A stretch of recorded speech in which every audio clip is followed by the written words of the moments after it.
श्री शिवाय नमस्तुभ्यम। आप सभी का दिन शुभ हो। सावन मास महात्म्य के साथ ही आज एक बार फिर से आप भगवान शिव के अब तक बचे हुए शेष दिव्य ज्योतिर्लिंगों की कथा भी सुनेंगे। आपको ये कथाएं कैसी लग रही हैं? अगर हो सके तो कमेंट बॉक्स में जरूर बताइएगा। इससे पहले के अध्याय में आपने ब्राह्मण और नील वस्त्र या फिर नील से जो हानि होती है उसके बारे में जाना था। देवी पार्वती को बताते हुए महादेव जी कहते हैं कि इसके बाद परशुराम जी के द्वारा स्थापित रामेश्वर लिंग का दर्शन करें। वह स्थान गोपीश्वर से वायव्य कोण में 30 धनुष की दूरी पर है। जिस समय जमदग्नि पुत्र परशुराम जी ने पिता की आज्ञा से अपनी माता का वध किया और पिता के अनुग्रह से वह पुनः जीवित हो गईं, उस समय प्रभास क्षेत्र में आकर उन्होंने अद्भुत तपस्या की। वे मेरे विग्रह की स्थापना करके 150 वर्ष तक आराधना में लीन रहे। इससे संतुष्ट होकर मैंने उन्हें मनोवांछित वर दिया और उनके द्वारा स्थापित शिवलिंग में निवास किया। इससे महर्षि परशुराम कृतार्थ हो गए। फिर भूमंडल के संपूर्ण क्षत्रियों का 21 बार संहार करके वे माता पिता के ऋण से उऋण हो पाए। जो मनुष्य उनके द्वारा स्थापित शिवलिंग का भक्तिपूर्वक पूजन करता है वह समस्त पापों से मुक्त होकर मेरे धाम में जाता है। देवी रामेश्वर से 20 धनुष के अंतर पर नैऋत्य कोण में चित्रांगदेश्वर लिंग है। गंधर्वों के स्वामी चित्रांगद ने उस क्षेत्र को परम पवित्र जानकर वहां शिवलिंग स्थापित किया और बड़ी भारी तपस्या करके मेरी आराधना की। जो पुरुष भाव भक्ति से युक्त होकर उस लिंग की पूजा करता है वह गंधर्व लोक में जाता और गंधर्वों के साथ आनंद भोगता है। उस स्थान से दक्षिण और नैऋत्य में 16 धनुष के अंतर पर रावणेश्वर लिंग है, जिसकी स्थापना रावण ने की है। वहां उसने भक्तिपूर्वक उपवास करके मेरी आराधना की और गीत वाद्य आदि का आयोजन करके जागरण किया। 15 दिनों तक इस प्रकार मेरी अर्चना करने पर आकाशवाणी हुई, महाबाहु दशग्रीव, मैं तुम पर बहुत प्रसन्न हूँ। मेरे प्रसाद से तीनों लोग तुम्हारे अधीन होंगे। मैं प्रतिदिन तुम्हारे द्वारा स्थापित शिवलिंग में निवास करूँगा। राक्षस राज, जो मनुष्य भक्ति पूर्वक रावणेश्वर लिंग की पूजा करेंगे वे शत्रुओं से अजय होंगे और मेरी कृपा से उन्हें परम सिद्धि प्राप्त होगी। ऐसा कहकर मेरी आकाशवाणी मौन हो गई। रावण ने भी संतुष्ट होकर बारंबार मेरा पूजन किया और तीनों लोकों पर विजय पाने की इच्छा रखकर वह पुष्पक विमान पर आरूढ़ होकर अभीष्ट स्थान को चला गया। रावणेश्वर से पश्चिम 5 धनुष दूर सौभाग्यदायिनी गौरी का निवास है, जहाँ पर सौभाग्य की इच्छा रखने वाली अरुंधति देवी ने गौरी जी की आराधना में तत्पर होकर घोर तपस्या की थी। गौरी देवी के प्रसाद से ही उन्हें उत्तम सिद्धि प्राप्त हुई। जो माघ शुक्ला तृतीया को भक्तिपूर्वक गौरी जी की पूजा करता है वह 7 जन्मों तक सौभाग्यशाली होता है। महादेव जी कहते हैं, रावणेश्वर से वायव्य कोण में 30 धनुष की दूरी पर पोलोमीश्वर लिंग है। इसकी स्थापना पुलोम पुत्री शची ने की थी। जिस समय तारकासुर ने देवताओं का राज्य छीन लिया और स्वयं इंद्रपद पर अधिकार जमा लिया तथा उसके भय से व्याकुल इंद्रदेव कहीं भाग गए, उस समय उनकी पत्नी शची ने शोक से दुर्बल होकर मेरी आराधना की। इससे संतुष्ट होकर मैंने शची से कहा, देवी, मेरा पुत्र तारकासुर का वध करेगा, तुम निश्चिंत होकर जाओ। जो मनुष्य इस पोलोमीश्वर लिंग का पूजन करेगा वह मेरा पार्षद होकर मेरे समीप पहुंच जाएगा। ये सुनकर पतिव्रता इंद्राणी देवराज इंद्र के पास चली गईं। महादेव जी कहते हैं, देवी, वही पाताल विवर से युक्त एक महापीठ है जहाँ महाकाली देवी निवास करती हैं। वे सब दुखों की शांति तथा समस्त शत्रुओं का नाश करने वाली हैं। कृष्ण पक्ष की अष्टमी को आधी रात में गंध पुष्प आदि उपचारों से विधिपूर्वक पूजा करने पर वे समस्त दुखों को दूर करती हैं। जो स्त्री शुद्धचित्त होकर 1 वर्ष तक प्रत्येक शुक्ल पक्ष की तृतीया को विधिपूर्वक देवी की पूजा करती है वह 7 जन्मों तक क्षुधा, दुर्भाग्य और दीनता का कष्ट नहीं भोगती। ब्रह्मकुंड से उत्तर में थोड़ी ही दूरी पर पुष्करावर्तिका नदी है। पूर्व काल में जब महात्मा सोम का यज्ञ प्रारंभ हुआ उस समय उनका निमंत्रण पाकर सोमनाथ की प्रतिष्ठा कराने के लिए सब देवताओं के साथ ब्रह्मा जी भी प्रभास क्षेत्र में आए और इस प्रकार बोले कि मैं जब तक यहाँ रहूं तब तक त्रिपुष्कर तीर्थ में ही मुझे तीनों समयों की संध्या करनी चाहिए।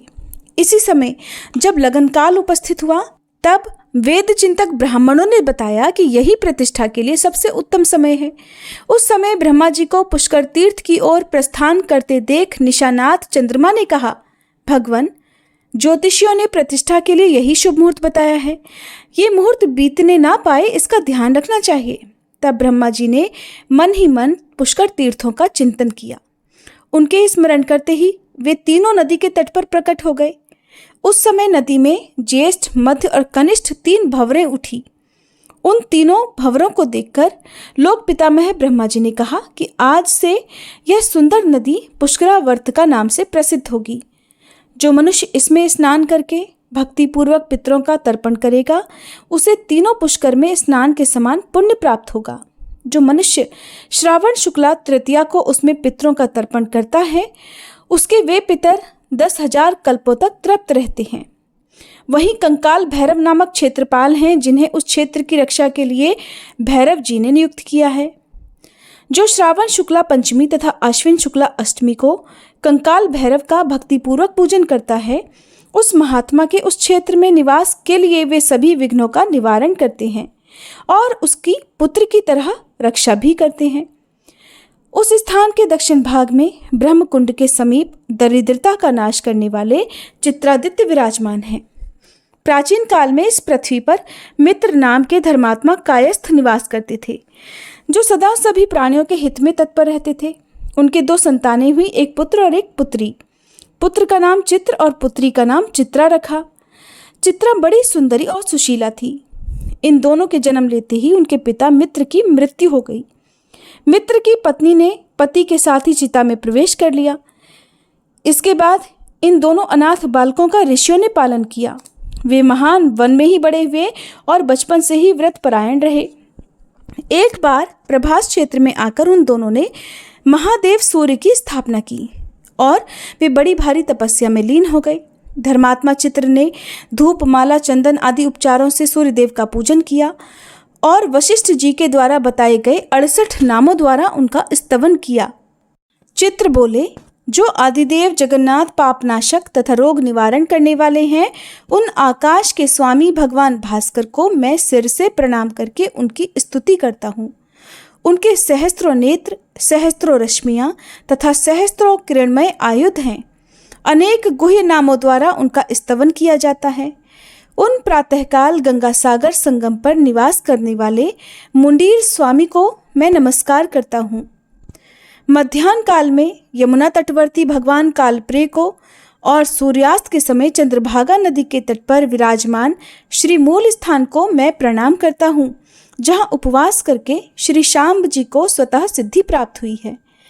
काशी में लोहिताक्ष, गोभिलाक्ष में बृहन्मुख, प्रयाग में प्रतिष्ठान, महाद्युति में वृद्धादित्य, कोट यक्ष में द्वादशादित्य, चतुर्घट में गंगादित्य, नैमिषारण्य में गोलस्थ, भद्रपुट में भद्र, जया में विजयादित्य, प्रभास में स्वर्ण वेतस, कुरुक्षेत्र में सामंत, इलाव्रत में त्रिमंत्र, महेंद्र में क्रमणादित्य, हिरण्य में सिद्धेश्वर, कौशाम्बी में पद्मबोध, ब्रह्मबाहु में दिवाकर, केदार में चंडकांति, नित्य में तिमिरापह, गंगा मार्ग में हरिद्वार, भूप्रदीपन में आदित्य, सरस्वती तट पर हंस, पृथुदक में विश्वामित्र, उज्जैनी में नरद्वीप, सिद्धापुरी में अमित द्विती, कुंती कुमार में सूर्य, पंच नदी में विभावसु, मथुरा में विमलादित्य, संज्ञिक्य में संज्ञादित्य,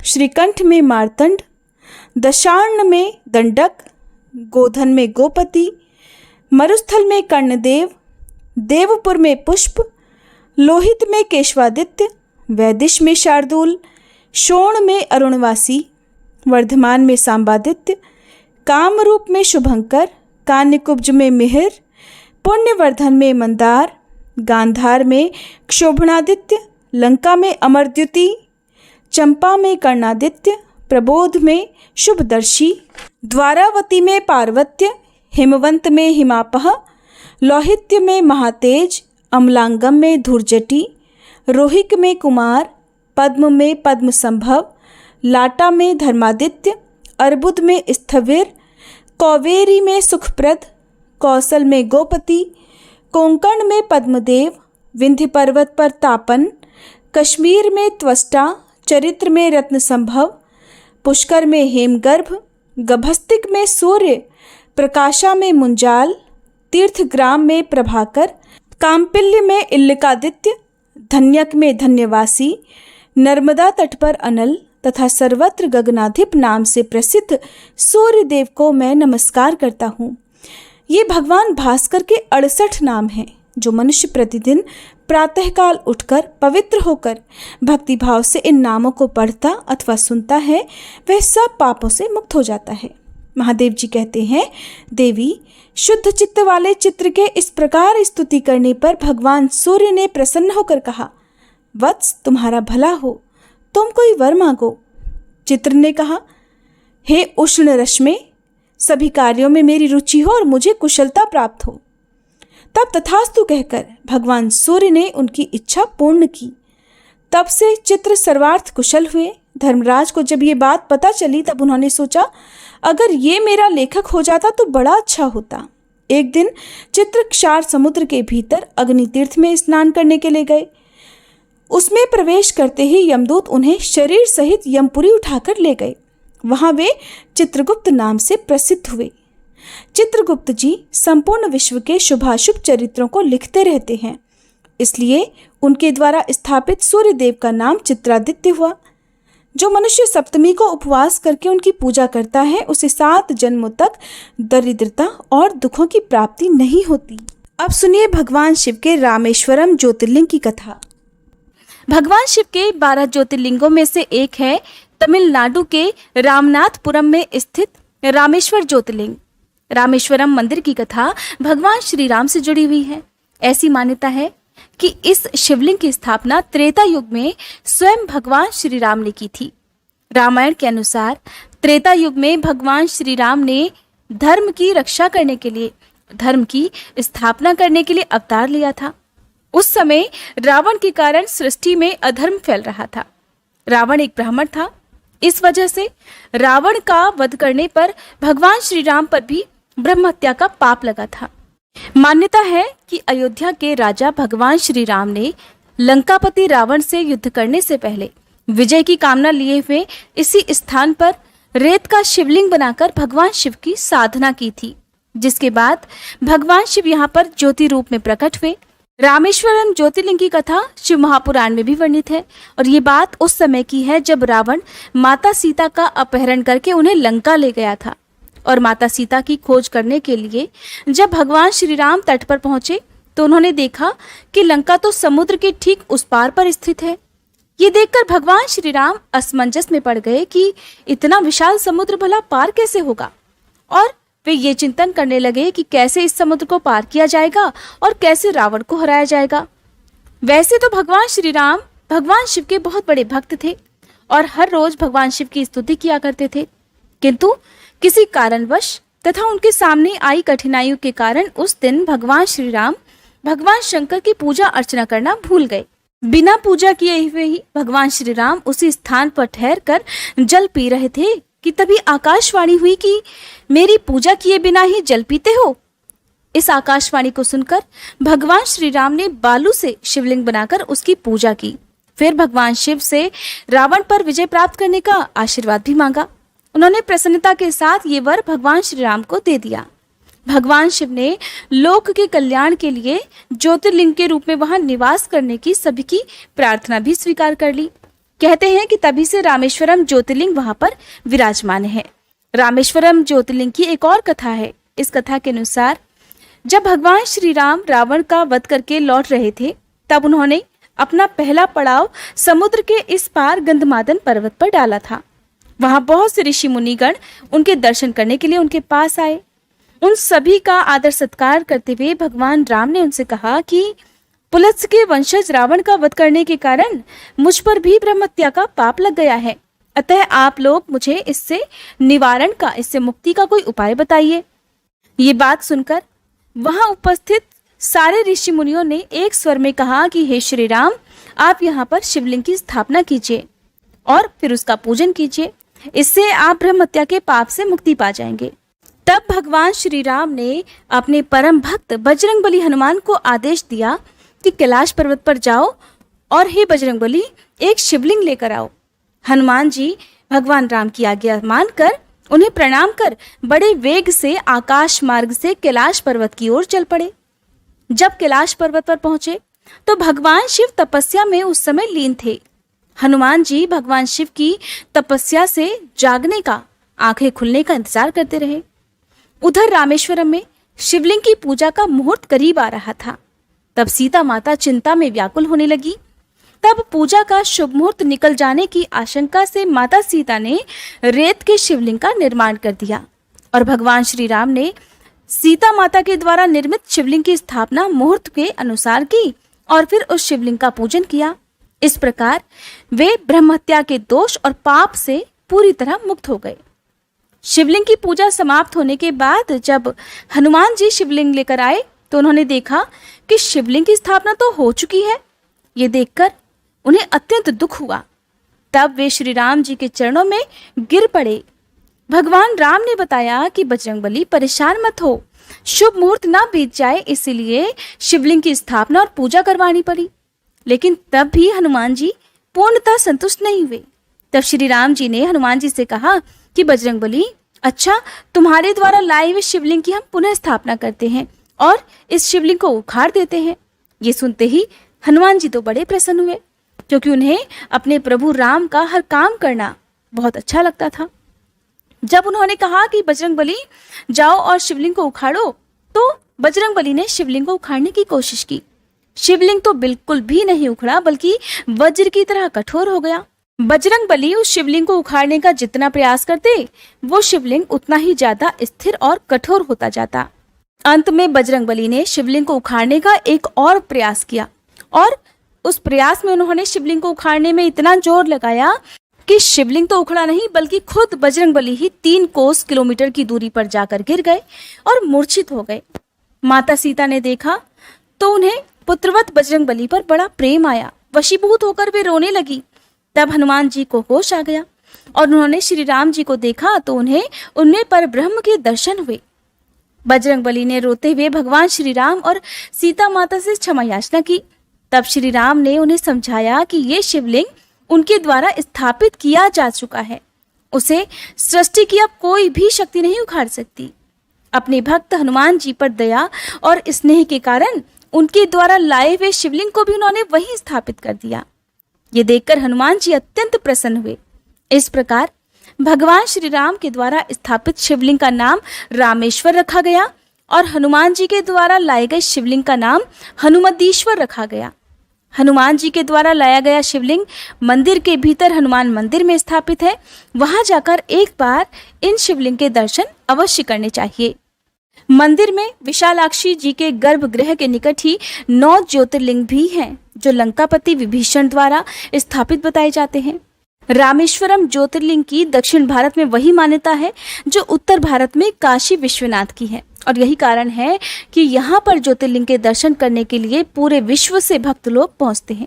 सावन के महीने में तो यहाँ खास तौर पर भीड़ देखने को मिलती है। अगर जीवन में कभी भी अवसर मिले तो इन 12 ज्योतिर्लिंगों के दर्शन अवश्य करने चाहिए। कहते हैं कि भगवान भोलेनाथ जिस पर मेहरबान होते हैं, जिस पर कृपा करते हैं, उन्हें इन दिव्य ज्योतिर्लिंगों के दर्शन करने का सुअवसर जीवन में एक बार अवश्य प्राप्त होता है। आज की ये जानकारी आपको अगर अच्छी लगी हो तो वीडियो को लाइक करके कमेंट बॉक्स में जरूर बताइएगा।